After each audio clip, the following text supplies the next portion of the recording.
Mas nessa noite eu quero convidar vocês aí a abrirem comigo a Escritura na carta de Paulo aos Gálatas. Abra comigo aí, Gálatas, capítulo 5. E eu quero ler com os irmãos a partir do versículo 16. Gálatas, capítulo 5, versículo 16. E assim nós continuamos a nossa série de mensagens. E nessa noite eu quero meditar com vocês no tema Espírito Santo, o guia da nossa santificação. Gálatas capítulo 5, verso 16 em diante, diz assim: Digo, porém, andai em espírito, e não cumprireis a concupiscência da carne. Porque a carne cobiça contra o espírito, e o espírito contra a carne. E estes se opõem um ao outro, para que não façais o que quereis. Mas, se sois guiados pelo Espírito, não estais debaixo da lei, porque as obras da carne são manifestas, as quais são prostituição, impureza, lascívia, idolatria, feitiçarias, inimizades, porfias, emulações, iras, pelejas, dissensões, heresias, invejas, homicídios, bebedices, glutonarias e coisas semelhantes a estas, acerca das quais vos declaro, como já antes vos disse, que os que cometem tais coisas não herdarão o reino de Deus. Mas o fruto do Espírito é amor, alegria, paz, longanimidade, benignidade, bondade, fé, mansidão e domínio próprio. Contra estas coisas não há lei. E os que estão em Cristo crucificaram a carne com as suas paixões e concupiscências. Se vivemos no Espírito, andemos também no Espírito. Não sejamos cobiçosos de vanglórias, irritando-nos uns aos outros, invejando-nos uns aos outros. Amém. Feche os teus olhos aí comigo, vamos orar. Deus bendito, mais uma vez entramos aqui em oração, mas em primeiro lugar, Senhor, dizendo o quanto nós somos gratos a Ti. Obrigado, meu Deus, por esse tempo. Obrigado, meu Pai, por esse momento aqui que o Senhor nos dá a oportunidade de aprender mais um pouquinho da Tua palavra. Senhor, te apresentamos aqui essa passagem, uma passagem tão rica, uma passagem tão bela, um texto da Tua palavra, Senhor, rico de tanto ensino, de tanta coisa para a nossa vida, para o nosso dia a dia. E, Senhor, para que nós possamos ter um proveito bom aqui com relação a isso, eu te peço, ó Pai, que o Teu Espírito Santo nos visite, que o Teu Espírito Santo traga a iluminação, que a gente possa aprender mais um pouquinho aqui da palavra do Senhor, mas que tudo que a gente aprenda, Pai, não fique só no campo da mente, do conhecimento, do intelecto, da lembrança, da memória, mas que a gente consiga colocar isso aqui em prática, para que o nome do Senhor seja glorificado. E assim, meu Deus, oramos, agradecidos, no nome de Jesus. Amém e amém. Glória a Deus. Pode se assentar, meus irmãos. Chegamos então em mais uma mensagem nessa série sobre o Espírito Santo, e hoje nós estamos aqui para falar um pouco sobre o Espírito Santo, o guia da nossa santificação. Fizemos a leitura aí de Gálatas 5. Falar de santificação, falar de algo que toda a Escritura, seja o Antigo como o Novo Testamento, nos ensinam sobre essa importância. Nos incentivam a viver dessa maneira. Santidade é um dever do cristão. Santidade é um dever de uma pessoa que serve a Deus. Todo cristão é chamado para viver em santidade. 1 aos Tessalonicenses, capítulo 4, verso 3, Paulo disse assim: porque esta é a vontade de Deus, a vossa santificação. É vontade de Deus que a gente se santifique. É vontade de Deus que a gente dia após dia cresça cada vez mais na graça, no conhecimento, na santidade. A gente teve uma pregação esses dias aqui, uma reflexão sobre a doutrina do batismo com o Espírito Santo. Vimos ali que naquele momento o Espírito Santo ele purifica o nosso coração. E naquele momento o Espírito Santo traz uma inteira santificação. Mas ali não acaba, gente, a obra não está acabada. Nós temos o dever de continuar vivendo em santidade, de continuar amadurecendo nessa santidade. E por isso a vontade de Deus é a nossa santificação, uma coisa contínua. Temos aquele momento do ato purificador do Espírito, mas Deus quer de nós uma responsabilidade enquanto crentes, para prosseguirmos nesse alvo. Efésios capítulo 2, verso 10, mostra para a gente que a santificação não salva, a obra não salva, os nossos esforços não nos salvam, porém, é algo tão automático, é algo natural de quem verdadeiramente nasceu de novo e, consequentemente, foi batizado com o Espírito Santo, que embora as obras não nos salvem, elas são a continuação da vida de alguém salvo. Paulo diz lá em Efésios 2,10, porque somos feitura sua, criados em Cristo Jesus para as boas obras, as quais Deus preparou para que andássemos nelas. Deus preparou cada um de nós para que a gente ande em boas obras, para que a gente se empenhe em produzir boas obras. Nós falamos semana passada do Espírito Santo capacitador, aquele que distribui dons na igreja, conforme lhe apraz, conforme a sua soberania. E justamente a igreja para a qual Paulo escreveu aquela carta explicando sobre os dons espirituais, que foi a carta aos Coríntios, na primeira carta, capítulo 1, verso 7, ele também diz ali que naquela igreja não faltava nenhum dom. Ele diz: nenhum dom vos falta. Todos aqueles dons que a gente comentou estavam presentes naquela igreja. Aqui hoje faltam muitos daqueles dons, né? Mas na igreja de Corinto tinha todos. A questão é que a gente olha para a igreja de Corinto e era uma igreja complicada. Era uma igreja que vivia de maneira carnal. Muitas pessoas não estavam realmente buscando a presença de Jesus ou se santificando como deveriam. E aí Paulo, então, no capítulo 3 dessa mesma carta, da primeira carta, versículo 1 a 3, ele diz assim: eu, irmãos, não pude falar com vocês como espirituais, mas como carnais, como meninos em Cristo. Com leite vos criei, e não com carne, porque ainda não podíeis, nem tampouco ainda agora podeis, porque ainda sois carnais. Pois havendo entre vós inveja, contendas, dissensões, não sois porventura carnais?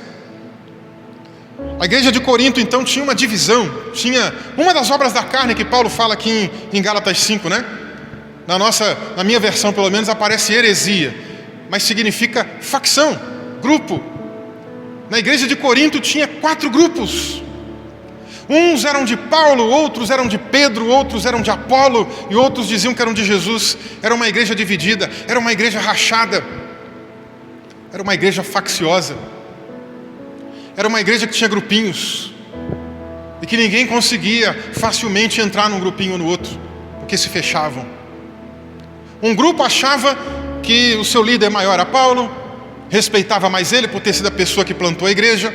Outro grupo foi expulso da região de Jerusalém, acabou tendo contato ali com a igreja de Corinto, sendo pastoreados anteriormente por Pedro. Então chegam lá e falam: não, Pedro é a autoridade que eu reconheço, então eu não sou de Paulo, eu sou de Pedro. Outros preferiam o tipo de pregação de Apolo, que era um homem eloquente, um pregador poderoso, e diziam: eu não sou nem de Paulo nem de Pedro, eu sou de Apolo. E tinha um outro grupo que dizia: eu não sigo homem nenhum. Porque você lê ali a princípio, né, um grupo que era de Jesus e pensa: de repente, que aquele grupo era bom, esse grupo é o certo. Não, esse grupo é o grupo que dizia que não se submetia a nenhuma autoridade, porque se a gente olha para a Escritura, Deus mesmo foi quem levantou pessoas para que a igreja tivesse um governo administrativo. Mas tinha um grupo que não se sujeitava. Tinha um grupo que dizia: eu não me submeto a nenhum homem, não sigo nenhum homem, eu sigo só Jesus e pronto. Uma igreja facciosa, uma igreja que tinha divisões, uma igreja problemática. Mas quando nós olhamos para a igreja de Corinto, ainda assim uma igreja repleta de dons, uma igreja que tinha todos os dons do Espírito Santo, é tratada pelo apóstolo Paulo como sendo uma igreja carnal. Uma igreja que precisa se santificar, uma igreja que precisa de mudança. E nesse sentido, a carta aos Gálatas vem muito a calhar para a gente, porque ela nos dá exatamente essa orientação para que a gente entenda o que é viver em conformidade com a santidade de Deus. A igreja de Corinto vivia com diversas obras de carnalidade, mas em Gálatas Paulo explica que o segredo para que a gente consiga vencer as obras carnais está justamente em andar no Espírito Santo. Capítulo 5 aí de Gálatas, verso 16. Digo, porém, andai no Espírito, e não cumprireis as concupiscências da carne. A gente tem que andar no Espírito, a gente tem que andar pelo Espírito, a gente tem que ser guiado pelo Espírito. E uma vez que a gente faz isso, a coisa muda. Veja, Paulo disse: se você andar no Espírito, você não vai satisfazer os desejos da carne. A palavra grega que aparece aqui para desejos da carne, ela tem um sentido muito forte, gente. Ela tem o significado de um desejo por uma coisa que é proibida. A gente sabe que é errado, a gente sabe que não deve fazer, mas a carne está ali, né? Latejando: eu quero, vai. E enquanto a pessoa não sacia a carne, ela não sossega. Mas Paulo está dizendo: você quer vencer isso? Ande no Espírito. Ande no Espírito. Se você andar no Espírito, você não vai satisfazer os desejos da carne. Também é preciso, de acordo com a fala de Paulo aqui aos Gálatas, não só andar no Espírito, mas é preciso também ter uma consciência de crucificar a carne. Paulo fala um pouco mais para frente que nós precisamos então crucificar a carne com as suas paixões e concupiscências. Versículo 24 ele diz isso. Crucificar é uma linguagem de matar, gente. Nós precisamos então matar, mortificar a nossa carne, mortificar esses desejos. Paulo explica mais ainda que nós também, para conseguirmos vencer essa carnalidade, além de andarmos no Espírito, além de crucificarmos a carne, ele também diz que nós precisamos, se a gente vive no Espírito, a gente precisa, no final das contas, andar também no Espírito, né? Versículo 25: se vivemos no Espírito, andemos também no Espírito. Quando ele diz se a gente vive no Espírito, ele está dizendo se a gente usufrui da vida que o Espírito Santo concedeu para a gente. Lembra? Efésios 2, Colossenses 2, Paulo diz: estávamos mortos nos delitos e pecados. O que o Espírito Santo fez? Nos vivificou, trouxe vida. Se hoje nós temos vida em Cristo pelo Espírito Santo, é o que Paulo está dizendo aqui no seguinte texto. Ele continua: andemos também no Espírito. Não basta dizer eu nasci de novo, não basta dizer eu fui vivificado pelo Espírito, não basta dizer eu tenho a vida de Deus em mim. Eu preciso andar conforme alguém que tem essa vida. E a expressão que Paulo usa aí, né, andemos também no Espírito, né? A palavra andemos no texto grego significa marchar em fila. Jesus é o nosso general, gente. Ele é o primeiro da fila, ele está guiando a gente, ele está lá marchando. Nosso general é Cristo. Às vezes a gente canta isso. E o que a gente tem que fazer? Andar nos passos de Jesus. Andemos aqui é como se fosse de fato um soldado marchando, seguindo a sua trajetória. E talvez por isso a gente consiga imaginar Paulo dizendo, né? Combati o bom combate, estou no meio da guerra, mas eu marchei, eu segui, fui até o final, consegui fazer o meu melhor, dei o meu máximo. Quando Paulo diz aí andemos no Espírito, então, ele está nos orientando para que a gente possa de fato caminhar prosperamente. Andemos no Espírito não é apenas marchar, mas é também caminhar de maneira próspera, ou seja, de maneira evolutiva. Eu não posso pegar lá o dia da minha experiência de novo nascimento, que aconteceu há 2 décadas atrás, e achar que está tudo bem, que só aquilo basta. Não, gente, ali é o ponto de partida, ainda não é a linha de chegada. A santificação é essa trajetória. Enquanto nós estamos marchando, a gente tem que marchar avançando, crescendo, continuamente. Quando Paulo diz aqui, se você tem a vida do Espírito Santo, ande no Espírito, ele está dizendo, cresça, continue crescendo, não pare de crescer, não estagne, não pare, vá adiante.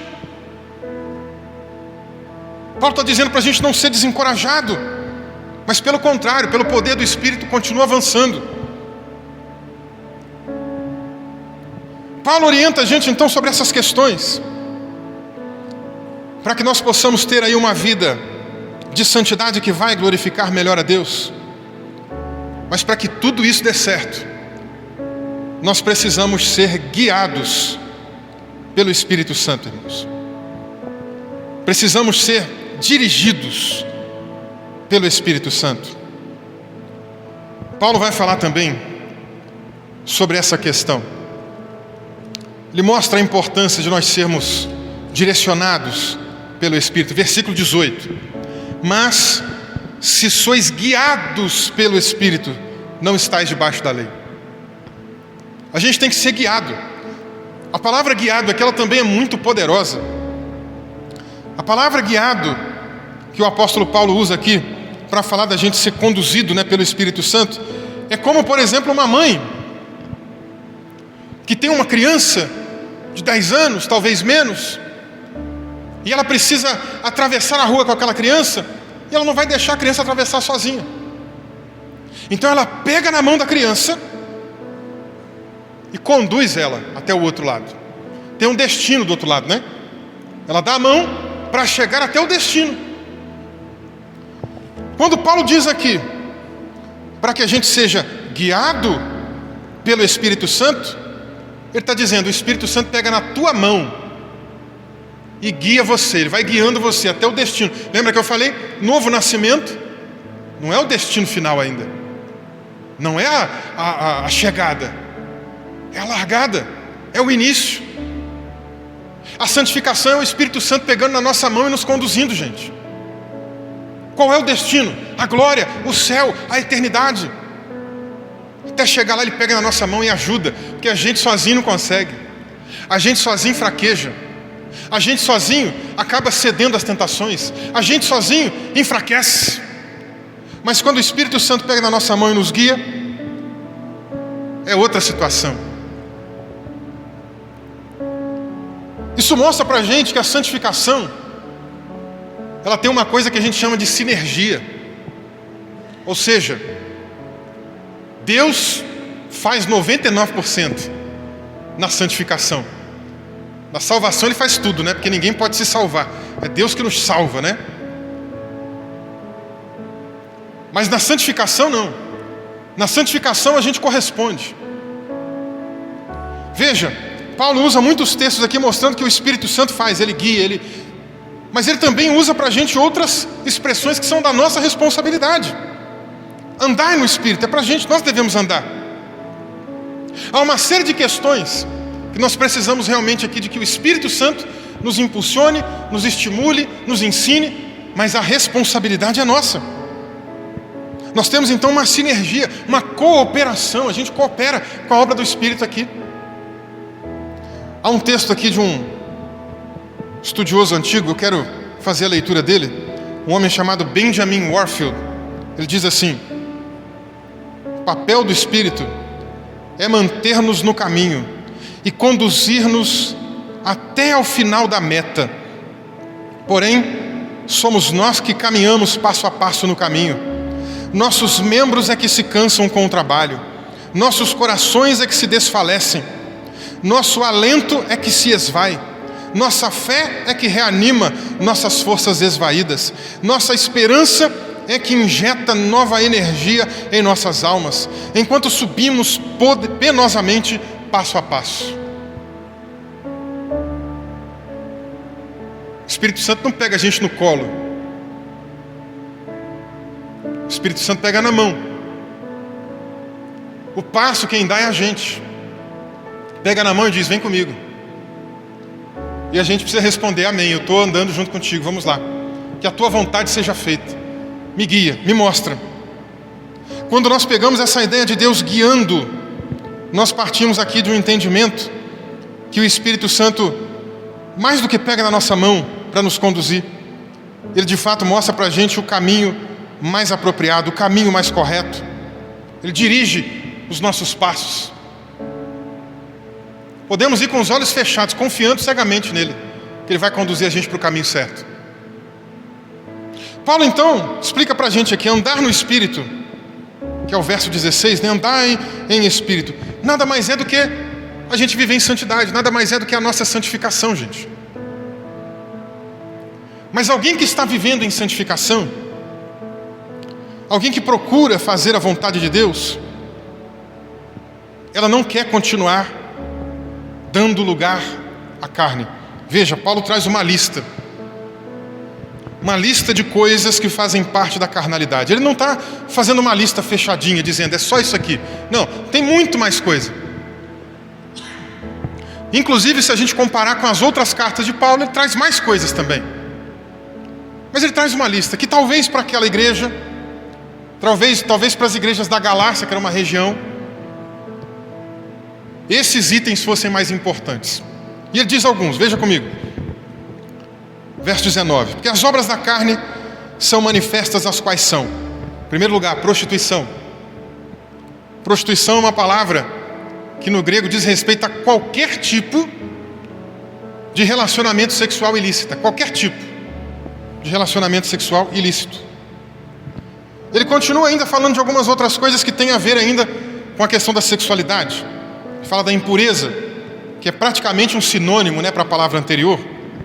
Lascívia, que basicamente é a pessoa querer ficar mostrando o corpo, querer mostrar sensualidade. Gente, essa semana eu vi um negócio que me chocou. Um grupo de Facebook, que era evangélicas e um nome bem feio, né, que eu não vou usar, que eram mulheres tentando, realmente mostrando, muitas das vezes, o corpo. Não eram nuas, não estavam nuas, mas estavam lá com o corpo, mostrando o decote, mostrando boa parte do corpo. Tive que bloquear aquilo. Falei: gente, o que é isso aqui?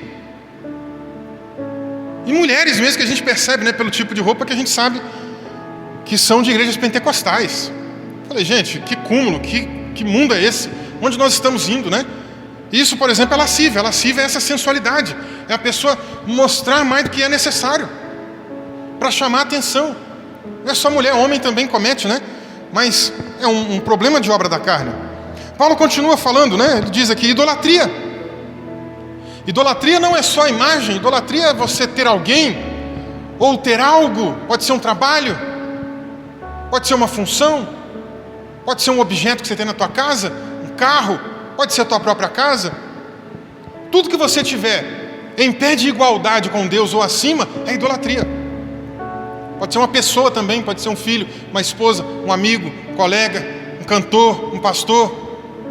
Tudo que você coloca igual ou acima é idolatria. Paulo fala também de feitiçarias ou bruxarias, né, nesse caso. E inimizades. Daqui para frente ele vem trazendo uma sequência, né, de obras da carne que tem a ver com confusões. Então, por exemplo, inimizades é uma. Porfias, né, são ciúmes. São situações de ciúme. Emulações são provocações, são confusões. Iras.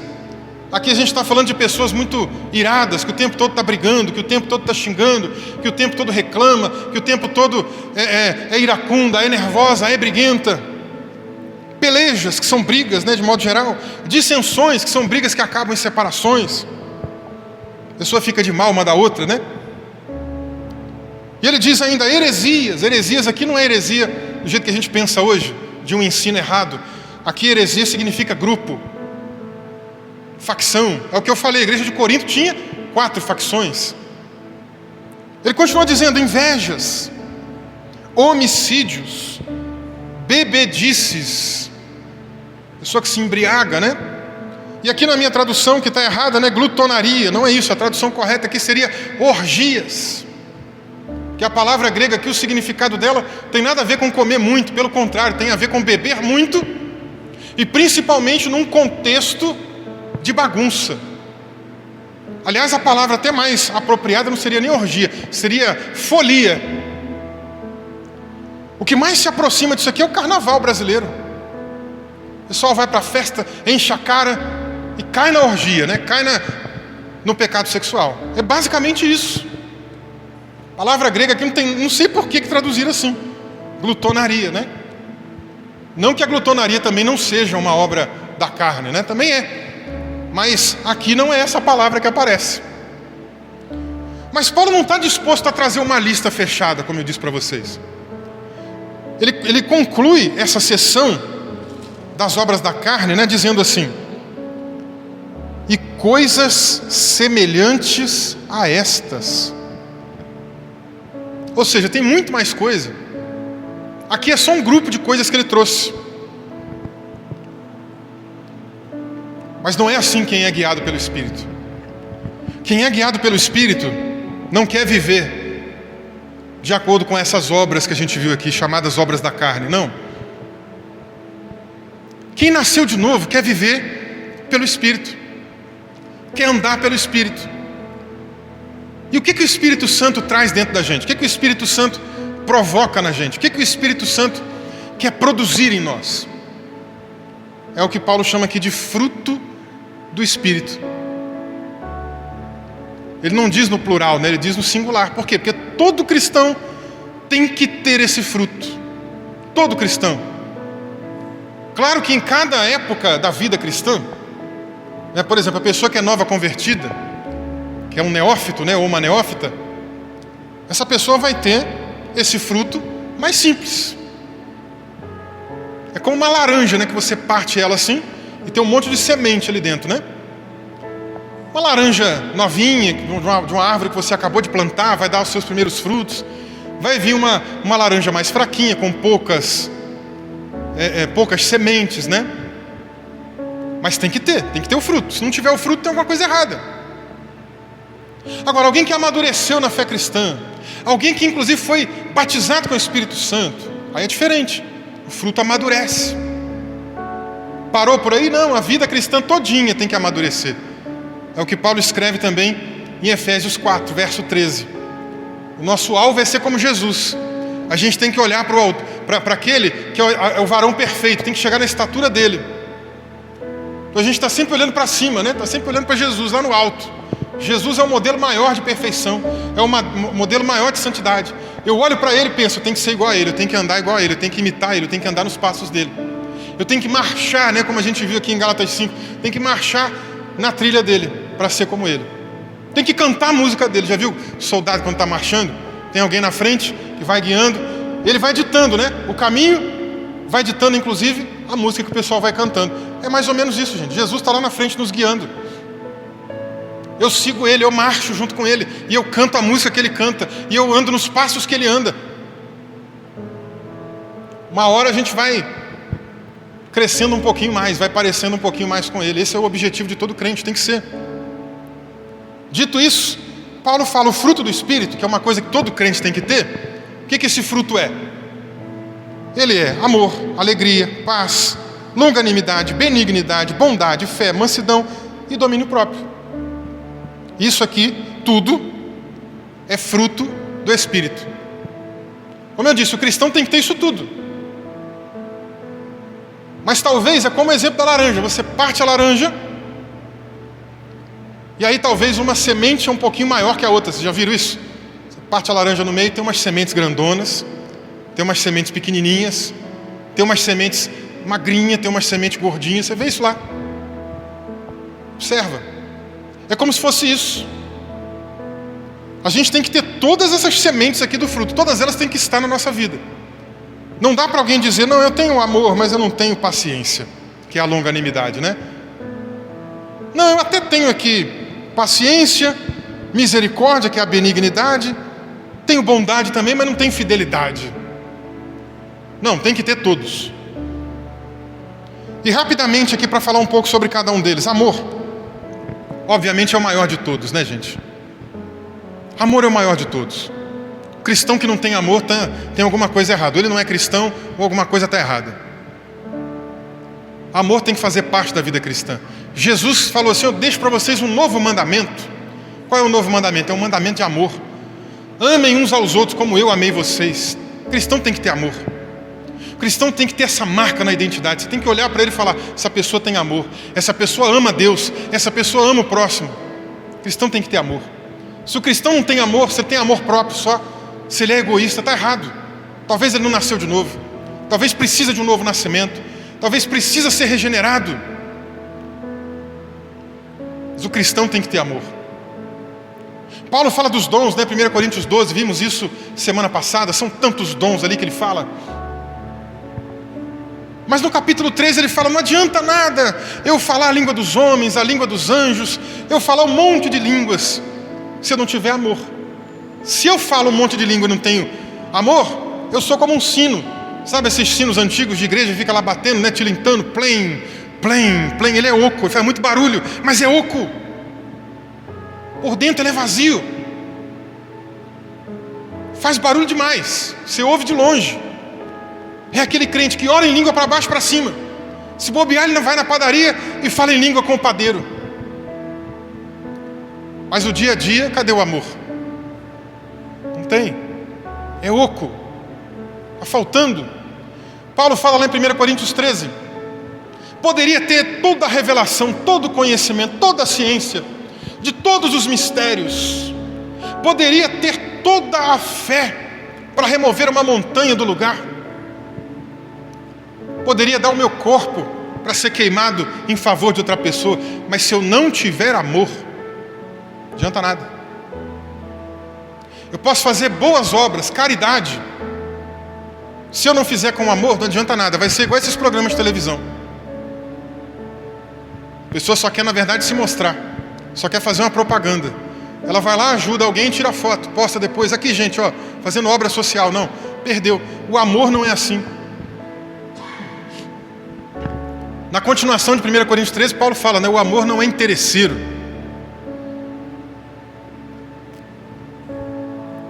Primeira sementinha que todo crente tem que ter é o amor.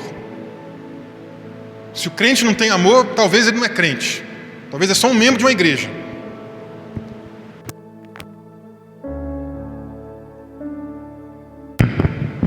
Paulo continua. E ele diz aí na sequência, alegria. Alegria é outra sementinha de alguém que verdadeiramente está querendo andar e que está andando no Espírito Santo. Que alegria é essa? Não é a alegria de você sair pela rua dando risada, não, gente. É a alegria do Espírito Santo. Quando Davi pecou,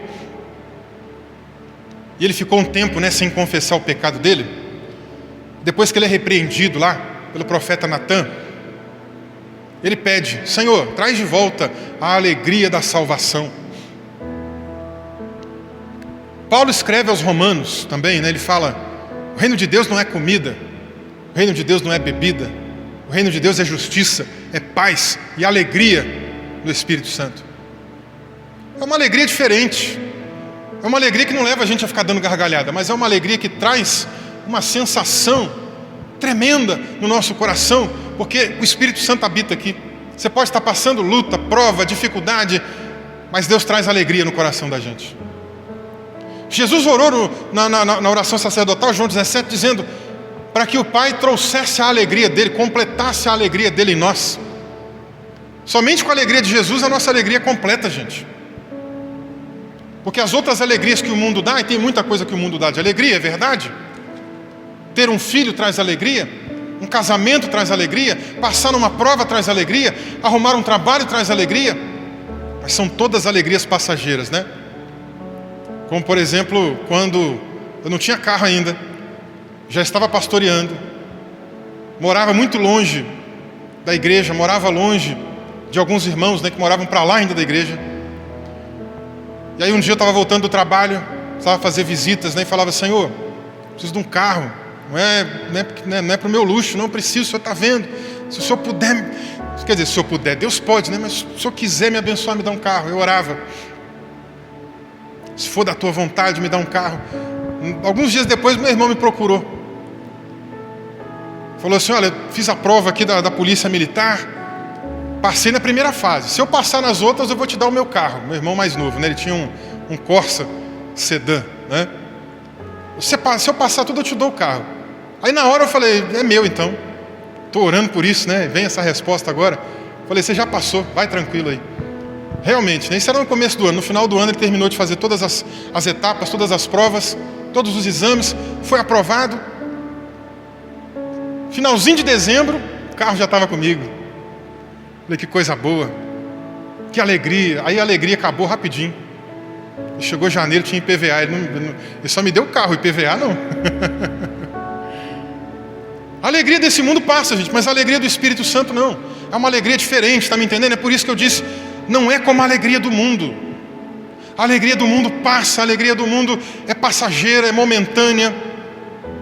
Mas a alegria de Deus, a alegria do Espírito Santo, a alegria da salvação é diferente. Paulo diz ainda aqui também de outra sementinha desse fruto, que é a paz. A paz nesse caso aqui também tem a ver exatamente com algo que transcende essa paz humana que a gente tem. A paz humana, ela está muito associada à segurança, à tranquilidade, a sossego, a ter dinheiro na conta, a ter saúde. Está com dinheiro na conta sobrando, você está em paz, está tranquilo. Tem um bom plano de saúde, está mais tranquilo. Só que a paz de Deus não é essa não. A paz de Deus, diz o apóstolo Paulo numa outra carta, que ela excede todo entendimento humano. Ela vai além da nossa compreensão, irmãos. Vai além. E vai mesmo. Vai mesmo, porque às vezes a gente está passando uma prova terrível. E aí de repente alguém fica sabendo e fala: nossa, mas como é que você está calmo assim? Se fosse comigo eu não aguentava passar por isso do jeito que você está levando. Mas é porque a paz de Deus transcende o entendimento. A paz de Deus é aquela paz de Jesus que ele estava no barquinho, no meio de uma tempestade. Os discípulos com medo de morrer, eles eram pescadores experientes, profissionais, com medo de morrer em alto mar. E eles vão lá e acordam Jesus. Jesus está dormindo no meio de uma tempestade, gente. Jesus está numa paz. E um barquinho pequenininho balança para um lado, balança para o outro, e Jesus não acorda. Ele está em paz. A paz de Deus vai além da compreensão humana. Temos aqui ainda também paciência. Todo cristão precisa ter paciência. Paciência em vários sentidos. Paciência no sentido de saber esperar o tempo de Deus. A gente quer tudo para ontem, a gente quer tudo para já. A gente não quer esperar Deus fazer as coisas. Temos que ter paciência. Se Deus falou, Ele vai cumprir. A gente olha para os homens e mulheres de Deus do passado aqui, ó. E tem pessoas que esperaram 20 anos, 40 anos, 60 anos, 80 anos para que uma bênção aparecesse. E a gente quer que a bênção já apareça agora. Eu vou orar, ó Senhor, quando chegar em casa, por favor, tá? Que a minha bênção esteja lá. Mas não é assim, gente. O tempo de Deus não é o nosso. Então temos que ter paciência.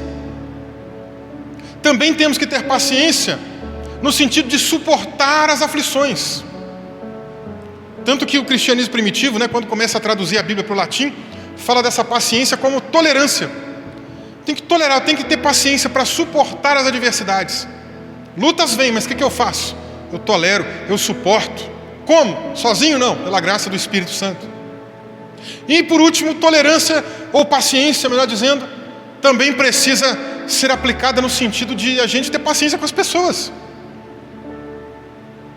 Vem alguém e faz uma pergunta, a pessoa está tão sem paciência que já dá logo uma patada, já dá logo um coice. Não, isso não está errado, gente. O cristão precisa ter paciência, precisa ser mais sereno, mais tranquilo. Espera aí, o que você perguntou? Vou te explicar. Olha, no momento eu não tenho como te falar, mas em breve eu te respondo. Educação, simplicidade, serenidade. Paulo continua dizendo ainda também da benignidade. Benignidade, nesse caso, é a misericórdia. Misericórdia. Paulo disse para que nós fôssemos bondosos e compassivos uns para com os outros, como Cristo foi benigno, né? Foi compassivo também para nos perdoar. Quando nós somos misericordiosos, quando a gente consegue olhar para o próximo, né, e pensar, peraí, ele é falho tanto quanto eu. Se a pessoa caiu hoje, amanhã pode ser eu, então vamos exercer a misericórdia, vamos cuidar uns dos outros. Isso também é o espírito cristão. Isso precisa estar presente em nós. A cristandade ultimamente tem andado muito sem misericórdia. Alguma coisa aconteceu, pronto. Se deixar, tem gente lá pisando para acabar de machucar aquela pessoa. Não, é a hora da gente estender a mão, ajudar a levantar. Bondade envolve exatamente a ideia de boas obras, de caridade, de ajudar pessoas. Fé, que nesse caso aqui seria mais apropriadamente traduzido como fidelidade, porque fé no Novo Testamento, né, a palavra grega para fé, ela significa acreditar, mas ela significa ser fiel, ter esperança e confiar em Deus. Então nesse caso aqui, o melhor sentido é de alguém que é fiel a Deus. Vem a luta que seja, ele está disposto a ser fiel, está disposto a vencer, está disposto a confiar, está disposto a esperar no Senhor. E a vitória vem. Paulo continua falando de mais dois outros itens, né? A mansidão e o domínio próprio.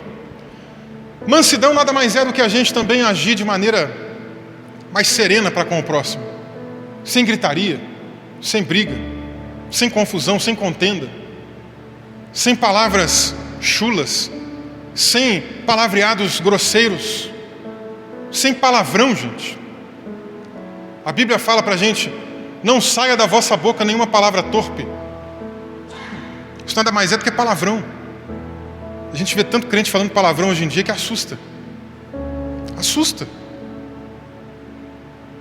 Pessoa mansa, ela é como Jesus, ela é tranquila, é serena. Em alguns poucos momentos do ministério de Jesus, ele precisou dar uma palavra mais dura, ser mais rigoroso, dar uma palavra pesada, em alguns poucos momentos. Mas mesmo nesses momentos, você não vê Jesus perdendo a classe. Momento nenhum você vê Jesus se exaltando ao ponto, né, de ficar tão nervoso e soltar um palavrão, por exemplo, ou soltar uma maldição. Não, você vê Jesus sempre centrado. Mesmo nas palavras duras que ele dá, são palavras que ao mesmo tempo vêm acompanhadas de uma serenidade peculiar ao nosso Cristo. E por último, Paulo fala aqui de domínio próprio, ou temperança. Que nada mais é do que o fato da gente aprender a se autogovernar. Tem hora que não é hora de falar, tem hora que não é hora de agir, tem hora que não é hora de dizer o que pensa, tem hora que não é hora de fazer determinada coisa, então para, espera, segura. Quando for a hora certa, você faz. Isso é domínio próprio, é autocontrole. Uma forma da gente treinar o autocontrole, eu já disse isso aqui outras vezes, né? A prática do jejum. O jejum ajuda a gente a treinar o autocontrole, essa sementinha do Espírito, do fruto do Espírito Santo. Porque quando eu me proponho a jejuar, eu faço uma abstinência. E não posso simplesmente abandonar aquela abstinência no meio do caminho. Eu preciso ser fiel e cumprir com ela, né? E aí, para prestar atenção. Você marcou, vou jejuar. Fez o propósito. Parece que é brincadeira, né? Mas você faz o jejum, vem alguém com uma comida gostosa, só que você não pode comer. Passa alguém com aquele pãozinho, você nunca sente o cheiro, mas naquele dia eles passam cheiroso assim. Entendeu? E aí você está dizendo não. Eu fiz um voto. Não, não posso. Não, não quero. E está aprendendo a dizer não para a sua carne. E a se dominar. Paulo fala para a gente aqui em Gálatas capítulo 5 sobre a santificação.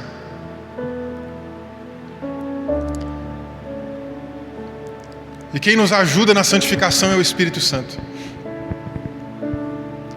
Quem nos guia, quem pega na nossa mão e nos conduz é o Espírito Santo. A gente não pode ir embora daqui hoje sem ter isso em mente. Porque isso significa dizer que se é o Espírito Santo que nos guia, que pega na nossa mão e nos conduz, a gente precisa ter um relacionamento com Ele, gente. A gente precisa orar. A gente precisa fazer mais algumas daquelas obras de piedade, né? Jejum, ler a palavra de Deus, orar. Precisamos fazer mais isso. Quanto mais a gente fizer isso, mais a gente está alimentando o Espírito em nós. Paulo disse aqui que o Espírito e a carne e o Espírito se opõem entre si. Como se eles estivessem brigando. É como se fossem dois cachorros fortes. Claro que o Espírito Santo é muito mais forte, ele é onipotente, todo-poderoso. Mas a questão é que a gente viu que a santificação é uma obra sinergista. No final das contas, Ele quer nos guiar, mas a gente tem que dar o passo. Ele não obriga a gente a fazer, Ele não pega na mão, pega no colo e fala, vem que eu vou te levar. Não. Então, para que tenhamos êxito, a gente tem que alimentar a vida espiritual. É como esses dois cachorros. Se eu paro de alimentar o Espírito e passo a alimentar só o outro cachorro, e alimento a carne, né? Vou vendo programa que não convém, vou ouvindo coisas que não convém, vou tendo conversas que não convém, vou frequentando ambientes que não convém. Só estou alimentando a minha carne. Só vou preparando cilada para mim mesmo. Uma hora ou outra, eu acabo cedendo aos desejos da carne. Mas se eu alimento o Espírito, orando, jejuando, lendo a Escritura, pregando o Evangelho, fazendo caridade, o Espírito Santo vai crescendo dentro de mim. A minha intimidade com Ele vai aumentando. Eu vou tendo a oportunidade de ouvir melhor a voz dEle, de discernir melhor a sua vontade. E aí quando Ele pega na minha mão, eu não sou um crente insensível, eu sei que Ele está pegando na minha mão e está me conduzindo e me dirigindo para cumprir a vontade dEle. Você tem duas opções nessa noite. Sair daqui hoje, alimentando a sua carne, esquecendo tudo que foi falado. Ou sair daqui hoje, disposto e disposta a alimentar a tua vida espiritual. Tomar um novo rumo na tua vida. Você quer tomar um rumo diferente? Alimentar mais o teu espírito? Você quer? Fecha os teus olhos aí comigo. Bota a tua mão aí no teu coração.